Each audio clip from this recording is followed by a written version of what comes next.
Salut, c'est Chéline. Aujourd'hui, on va parler du delay, qui signifie retard. C'est un plugin inévitable en production. Je pense pas qu'il y ait une seule session sans un plugin de delay. Ce qui est bien, c'est que c'est simple et intuitif et on peut tout de suite s'amuser avec. Donc je te conseille d'utiliser un casque ou des écouteurs. L'idée n'est pas d'avoir une écoute haut de gamme, mais juste d'avoir le son collé aux oreilles pour que tu puisses bien entendre les subtilités des changements. Écoute attentivement comment chaque son est affecté par le delay. Run up in your shit. Run up in your shit.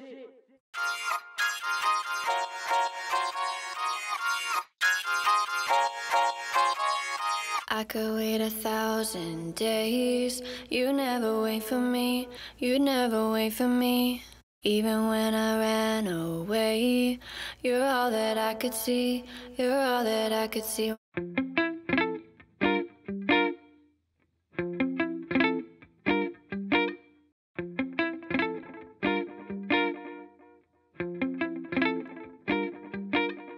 Maintenant, les effets plus créatifs. Hey, hey, hey, hey, hey, hey. Le delay, utilisé subtilement, permet de donner de l'espace à un son ou de créer un rythme et des effets. Donc un son de tape stop ou vinyl scratch et un son de mono rendu en stéréo grâce au Haas Effect. J'en parlerai plus en détail à la fin de la vidéo. Le delay crée une sensation d'espace et de rythme en dupliquant le son de droite à gauche et en le retardant. Dans cette partie, on peut contrôler quand le retard sera joué, par rapport au tempo en valeur musicale, 1 16e, 2 16e, 3 16e, etc. Ou, lorsqu'on clique sur Sync, on passe au mode millisecondes. Le sentiment d'espace est ressenti lorsque la gauche et la droite ne sont pas liées. Donc souvent, on va enlever la liaison avec ce bouton et on applique des retards différents à droite et à gauche. Le feedback et le bouton infini permet de répéter les répétitions, ce qui crée un effet un peu d'infini, c'est assez créatif et on peut bien s'amuser avec. Ensuite, le classique dry wet, qui est une fonction qui permet à 0% d'entendre que le son original, à 100% uniquement la répétition et souvent par défaut à 50%, un mélange des deux.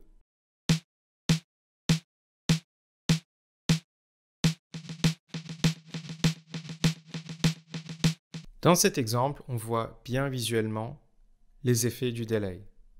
On a le son original qui est exactement au même endroit et on a les répétitions.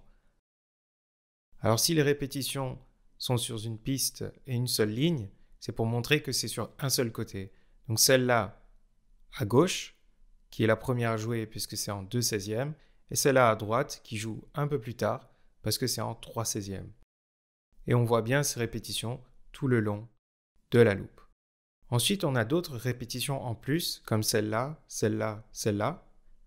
Et donc, on peut se demander d'où elles viennent. Elles viennent du feedback. Le feedback qui répète les répétitions. Encore une fois, le but est de rajouter du réalisme, de la vie à un son. Donc, on répète et on voit comment ça rend. Une autre chose intéressante, c'est de voir que les répétitions ne sont pas au même niveau de gain que le son original, tout simplement parce que le dry wet, il ne donne que 30% du son répété. Quand un chanteur répète des syllabes ou des mots, c'est pas un robot ou une percussion, donc il y a toujours de légères différences de rythme ou de timbre, même si c'est la répétition du même mot ou de la même syllabe.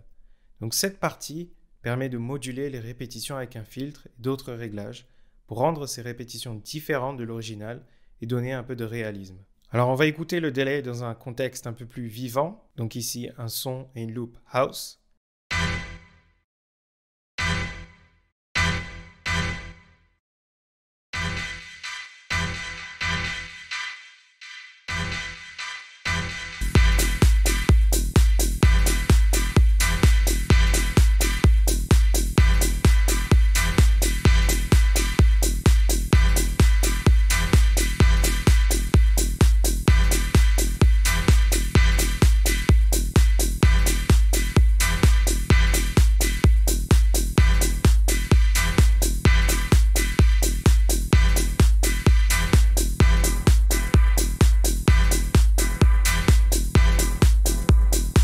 Donc le Haas Effect, c'est un effet psychoacoustique. Donc bien que techniquement on a deux sons décalés, ils sont tellement proches que le cerveau humain va les percevoir comme étant un son.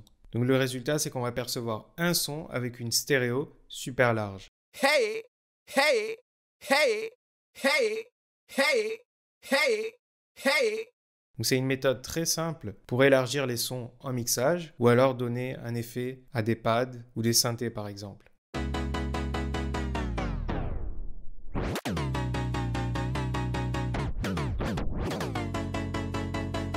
L'effet tape stop ou scratch vinyle est obtenu grâce au mode repitch et l'automation rapide du temps. Donc quand le temps change, le delay va repitcher, c'est-à-dire qu'il va créer une variation de la hauteur de la note, d'où l'effet. Le résultat n'est pas le même avec les autres modes, mais ils sont attestés. Donc le delay est tellement intéressant qu'il y a en fait 3 variables de ce plugin même dans Ableton Live, et en réalité il y en a même plus, puisque le flanger, le chorus et le phaser, ce sont des delays modifiés. Si tu veux avoir les détails de chaque fonction, bien sûr, rien ne remplace le manuel, tout est très détaillé et très bien expliqué. Tu as aussi les presets qui sont vraiment bons, donc il faut cliquer sur la flèche en haut du plugin. Si tu aimes ce que tu entends, c'est que c'est bon, il n'y a pas vraiment de règles. J'espère que tu as apprécié cette vidéo et que tu as appris des trucs intéressants. N'hésite pas à t'abonner. Dans la description de cette vidéo, tu trouveras aussi le lien vers ma liste email privée. J'envoie des emails de techniques, samples exclusifs, projets, dans les styles EDM, uniquement aux membres de ma liste. Et si tu as des demandes, c'est dans les commentaires. Allez, à plus!